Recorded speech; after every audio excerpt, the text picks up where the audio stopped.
తాజాగా ఉత్తరాఖండ్ వేదికగా 38వ జాతీయ క్రీడలను ప్రధానమంత్రి నరేంద్ర మోదీ శ్రీకారం చుట్టారు. వచ్చే నెల 14 వరకు జరగనున్న ఈ క్రీడల్లో 10,000 మందికి పైగా అథ్లెట్స్ పాల్గొంటున్నారు. ఈ సందర్భంగా ప్రధానమంత్రి మాట్లాడుతూ 2036లో భారత్లో ఒలింపిక్స్ నిర్వహించడమే తమ లక్ష్యమని, దీంతో దేశవ్యాప్తంగా క్రీడలకు మరింత ఆదరణ పెరుగుతుంది అని అన్నారు. మీ సామర్థ్యాలను పెంపొందించుకునేందుకు ప్రయత్నాలు కొనసాగించండి. వాటికి మద్దతివ్వడంపై మేము ఫోకస్ పెడతాం. దేశాభివృద్ధిలో క్రీడలు ముఖ్యమైన భాగం అని బలంగా విశ్వసిస్తున్నాం. విశ్వ క్రీడలకు ఆతిథ్యం ఇచ్చేందుకు ఆసక్తిగా ఉన్నాం. ఒలింపిక్స్ ఎక్కడ జరిగినా అన్ని రంగాలు లాభపడతాయి.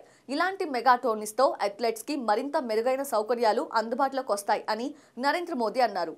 కాగా 2 ఏళ్ల క్రితం ముంబై వేదికగా జరిగిన అంతర్జాతీయ ఒలింపిక్ కమిటీ సెషన్లో ప్రధాని మోదీ 2036 ఒలింపిక్స్ ఆతిథ్యానికి సిద్ధం అని ప్రకటించగా, దీనికి సంబంధించిన నివేదికను భారత ఒలింపిక్ సంఘం అంతర్జాతీయ ఒలింపిక్ కమిటీకి అందించింది.